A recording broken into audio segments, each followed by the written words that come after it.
Hi LEGO fans, we have another epic unboxing, speed build and review for you today. To Minecraft fans, this set requires little or no introduction. This is set number 21137, the Mountain Cave, with 2,863 pieces. That part count includes a collection of 15 minifigures, animals and other curiosities. Of course we get Alex and Steve, but we're also getting a sheep, skeleton, zombie, a charged creeper, a hostile wolf and the baby hostile wolf.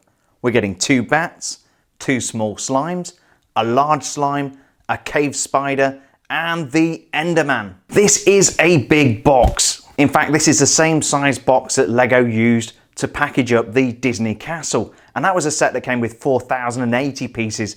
But of course this Minecraft set is a little bit more blocky, the elements are going to be much larger, and obviously you can't get as many elements in the same amount of space. This is also aimed at a slightly younger audience. The recommended age on this set is 12+, whereas the Disney Castle would be 16+. That would definitely fall into the expert builder category. The set itself is built on a mountain and contains various levels and features, not least this Minecart Track that runs down the side of the mountain and into the mine below. We also have exploding functions, and we've got this cool light brick that can be used to light up various areas of the build. I believe this build is modular and there's a lot of cool stuff on the inside which you can't really see from the front of the box. So let's flip this thing over and see if we can see more on the back. Cool, so this is a modular build. As you can see here, you can lift things off of here.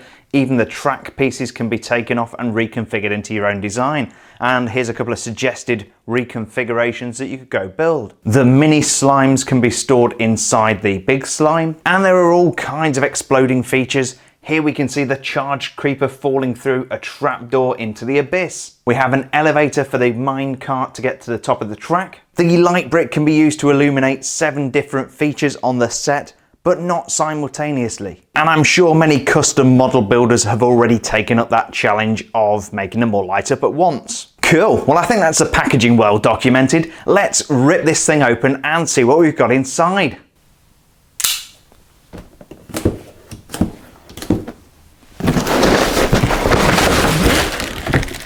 Cool, just like the Disney Castle, we've got another box inside, so let's open that one up as well.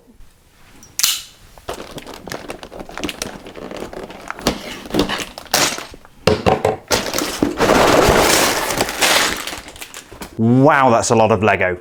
Let me arrange this so we can take a closer look. So this is really interesting. We actually have a 24-part build with 24 bags of LEGO. It's like the world's best ever LEGO advent calendar. We also get a pair of spiral poles, which are presumably for one of the action features to slide down and spin around. And of course, we get the build manual, and in this case it's about 3/4 of an inch thick and it's pretty heavy, so I'm going to put it down. What I don't see here are any stickers. Yes, there is no dreaded sticker sheet unless it's hidden away somewhere in the instruction manual. I'm going to keep my fingers crossed, and if there are no stickers, that will make me a very happy guy. Awesome, so there's only one thing left to do. We've got to build this thing. I imagine this is going to take many hours and will be very boring to watch. So we're going to film this all and then we're going to roll it up into a 90-second speed build.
And here's the completed build. This is the biggest set Lego have ever created in the Minecraft theme. And just to give you a sense of scale, here is a normal minifigure that is Batman. So as you can imagine, this is a pretty big set and it needs to be with almost 3,000 pieces. This time I did not get to complete the build. It was actually built by my son, Reese. So Reese, how long did this take you to put together? It took me 3 hours and 35 minutes to complete. And how did you find this build compared to some of the other more advanced builds that we've done recently? This set was easier on difficulty wise, but it was still quite an entertaining set to put together. Cool. And which one of the minifigures is your favourite? It's not a minifigure, but I do prefer the slime out of all of the minifigures. Yeah, the slime is really cool, and I like the way the baby slimes fit inside.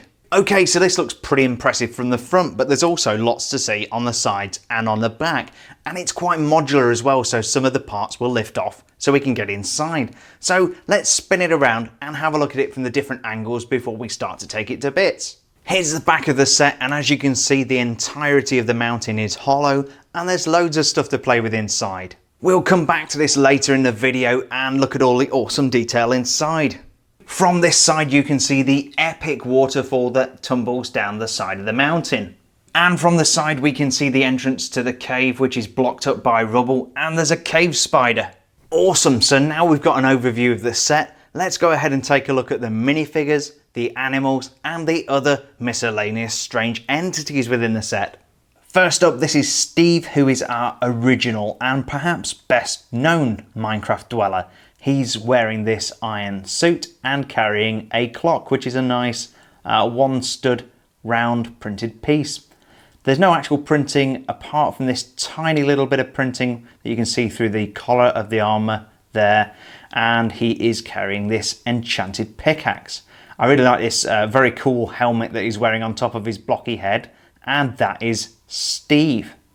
This is Alex, our female player model, who was introduced in later versions of Minecraft, and she's carrying this shield which has some nice metallic printing on there. I'm just going to take the shield out of the way and the stud that she uses to hold it. Okay, so once we get rid of the shield, she's wearing this fantastic diamond armor and carrying this diamond sword, which is a very, very nice element, and hopefully that shows up nicely on camera. I'm just going to put that out of the way so we can focus on the armor. That's a beautiful shade of blue, and if we take the helmet off and also the head off there, sorry Alex, and we can get in to see the printing on the minifigure torso below, and we've got a little bit of pixelated printing on here, and if we turn her over, there's also some pixel printing on the back, so that's very cool. I'm just going to pop the head back on to give Alex back her dignity, and that is our minifigure Alex. Our next minifigure is the zombie, and he is wearing part of a golden suit of armor. He's got the golden helmet and the golden trousers on there, or the golden pants, and he's carrying this iron shovel, which is very nice. Again, we've got this pixelated design on the item. There's very minimal printing here. We've just got the little piece of green showing out from underneath the outfit that he's wearing, and no printing on the back. And that is our fantastic little Minecraft zombie. The last minifigure, if you classify the skeleton as a minifigure, is this guy here. He's carrying this great element, which is a wooden bow, and he has the last part of the golden armor on here. Golden armor, of course, being one of the less durable forms of protection in the Minecraft world. Obviously, because gold is quite soft, unlike things like the diamond armor that Alex was wearing, for instance. He's a great minifigure. We only have printing on the head there, obviously nothing on the torso underneath, and we're using skeleton elements that we've used in other areas of the Lego universe before, and that's a skeleton. This is an Enderman, and he is the strangest looking character I've ever seen. I really do like his printed face there with these creepy eyes. Now apparently this guy likes to frequent dark places, particularly comes out at night and moves blocks around of various types. And yeah, there's only certain ways to look at him in the game. There's all kinds of crazy rules that I don't really understand, but anyway, I'm sure you guys, if you play Minecraft, you will know way more about this guy than I do. But that is our very cool and very creepy Enderman.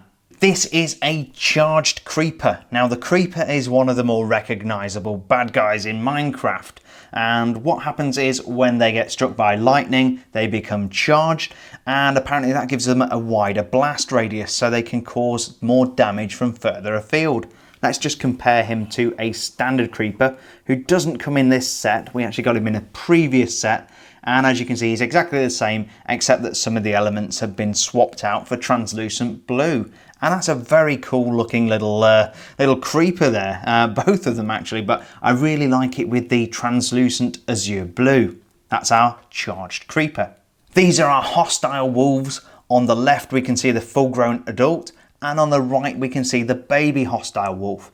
So basically these have exactly the same head with exactly the same printed pieces, except the actual build of the hostile baby wolf is slightly smaller, and these are very cool. I like these a lot. Those are our hostile wolves. This is our sheep, and he definitely doesn't think the hostile wolves are cool because they would go around eating the sheep. Now the sheep serves a couple of purposes apart from being dinner for the wolves. He's also very useful for collecting wool, which is one of the very useful items to collect in Minecraft. So if I was to go up to the sheep and shear it, we actually get another brick, and we can simply swap out that black brick for the little taupe brick here, and that is a shorn sheep. This is our pair of bats, and despite the slightly different appearance here, they are constructed from the same elements. We can simply take these side pieces off and put them on in a different orientation to make it look like the bat's flying. I really like these, and it's great to get these tiny little printed pieces for the little face there. You can see we've got bug eyes and a little smile in there, and that is our pair of bats. If you suffer from arachnophobia, you may want to look away now because this is our cave spider, and this is an awesome little creation. We have these 8 posable legs on the side here, which we can move up and down, and then at the front we have this great printed piece with this pixelated spider's face. He is an arachnophobe's nightmare. That's our cave spider. And if you don't think the spider looks scary, just look at him compared to the size of Steve. This thing is huge. This is our slime, which is made up of these awesome translucent lime green bricks. And if we open him up, you can actually see that the baby slimes are inside, because what happens is when you kill a large slime, it will break up and release between 2 and 4 baby slimes, which will continue their assault against you. Cool, so definitely a great collection of minifigures, animals and other oddities with this Minecraft set. With them safely positioned back on the mountain, I think it's time we took a closer look. And the Minecart Track seems like an obvious place to start. At first I thought this might be like a roller coaster, but it's a much more simplistic build. As you can see here, we've got Steve in the Minecraft cart, and if we pick that up off the tracks, you can see there are a couple of studs beneath it which just kind of latch the cart onto the rails. Although the cart won't go completely around the track on its own, if you give it a little push, it will go some of the way. It's good that the minecart stopped there, because otherwise Steve could have run down the next hill and maybe off the end of the track and into the garden. Instead we can guide him naturally around the corner and give him another little push and another little push, and eventually he makes it down to the bottom. Not that we really need directions, but there are a couple of printed signs to tell us a direction to go on the track. In this corner of the set we have a makeshift wall made out of dirt blocks, and this is hiding a first night shelter. It's a little bit tough to see, but inside we have a bed, a crafting table and a torch. The wall that blocks up the entrance is made out of these blocks, which are constructed with these single stud pieces, so these can easily be broken apart. And these are effectively just, I guess, blocks of earth. But you could use these elsewhere in the build. I'm going to go ahead and put that back on there just for now. On the other side of the track, we have a little garden area, and our sheep here seems to be trying to eat these mushrooms. We also have some crops growing down here. And if I lift up this section of the track, oh, maybe not quite like that, hang on.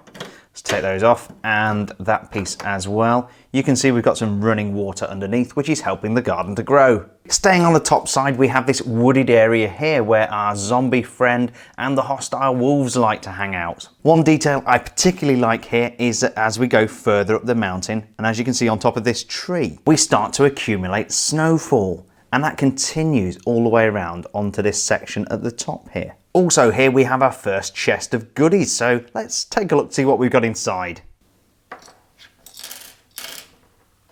Please forgive me if I get any of this wrong, but it looks like we're getting an axe, a pair of scissors, a piece of steak, a bone, and these are either spider eyes or globs of slime. I'm not sure which, but very cool contents for the chest. It looks like Alex is in mortal danger with this charged creeper ready to blow, but thankfully we've got a feature on this set which is going to save the day. Alex can simply jump on this platform here. Oh, do that again.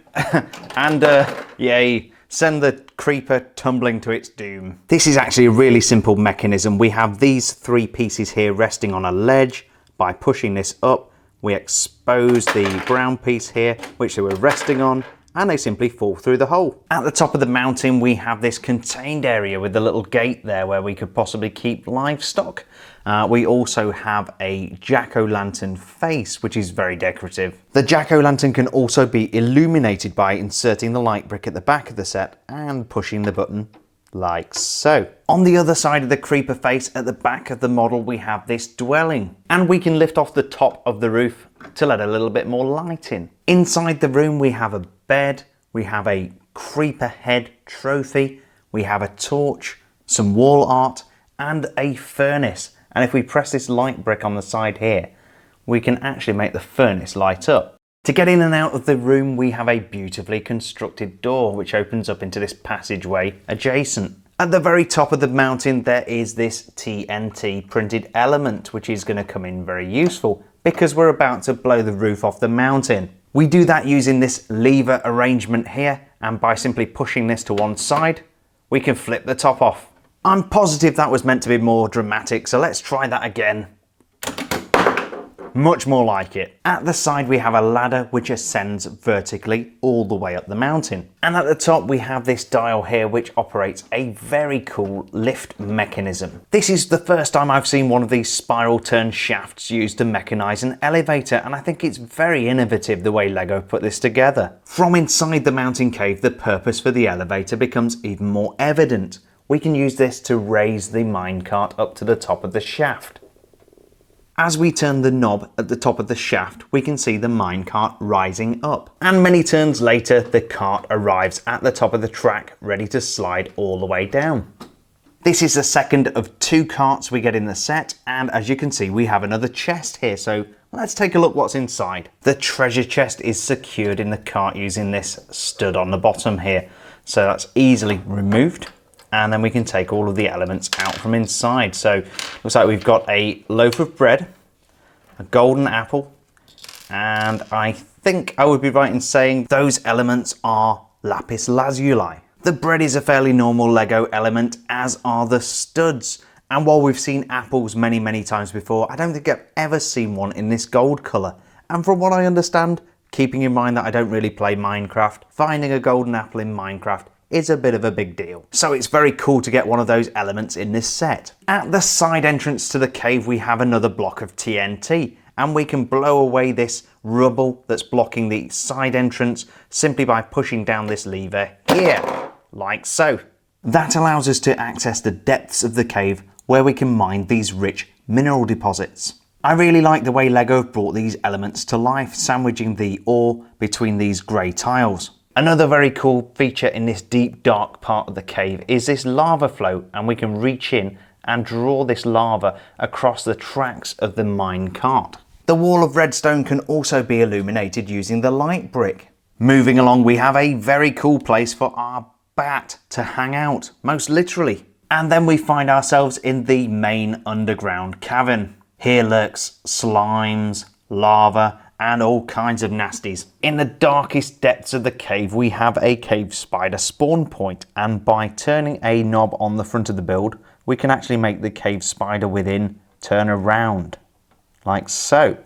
We also have a light brick on the outside, and by pressing this we can light up the cave spider spawn point, which is very cool. This very cool lava flow within the cave can also be illuminated using the light brick. We simply insert it at the front of the model and then press the button to light it up. Next to the lava flow we have another ore element that we can mine. We can just lift this out of here and there it is. I'm not sure what kind of ore that is, but never fear. Right at the end of the video we are going to do a dummies guide to Minecraft ore in Lego. One of the great things about this set is that we have studs all over the place so we can put things where we need to. And I'm just going to put this large slime right there with his babies. Above the cave entrance there's a torch that can be illuminated. I'm not a Minecraft player, so these ores are all kind of new to me, but luckily we have a resident Minecraft geologist who's told me a little bit about these, so I'm going to try and explain what all of these things do and what we use them for, and hopefully I'll get some of this right. On the left we have diamond, which we mine to create the most durable tools in the game, such as the diamond armor or the diamond pickaxe, which we can use to harvest obsidian. And on the right we have redstone, which we can use to make mechanical elements within the Minecraft world. Next we have iron and obsidian. Iron is possibly the most versatile ore in the game. We can use it to make weapons, we can use it to make tools, we can use it to make armor. Those tools can be things like shears, which we can use to shear sheep, or we can also use it to make flint to create fire. Obsidian is used to create an enchantment table from which we can enchant our weapons, or we can use it to construct a portal to the nether. Emerald on the left is pretty useless except for trading with villagers, and on the right we have lapis lazuli, which we can use in the enchantment table to enchant weapons. Coal is used for smelting other elements into ingots, and you can also use it to make torches, whereas gold you can use to make things like golden armor and golden weapons, which are a little bit soft and not very effective, but you can also use gold to create the golden apple. So that was set number 21137, the mountain cave from Lego Minecraft. Initially I was concerned about the value of this set. This thing is $250, so it's a lot of money to spend. And with a part count of 2,863, it didn't seem as good value for money as other Lego sets of this scale. But the thing to remember is this is a Minecraft world, and the pieces within the actual Lego elements tend to be a lot bigger than in some of the other sets we would buy of similar scale. The real shame is that $250 is a heck of a lot of money to Minecraft's core fan base of kids. So I guess most of these sets are going to be bought by adult fans like me or parents with very deep pockets. Hopefully you enjoyed this unboxing, speed build and review video. If you did, please don't forget to leave a like down below and subscribe for more awesome Lego content. We release 2 new Lego review videos every single week, so there's always something new to come back for on the channel. On behalf of me, Jeremy Herbert, Steve, Alex and the Minecraft crew, thanks for joining us today. Take care, and we'll see you on the next build video.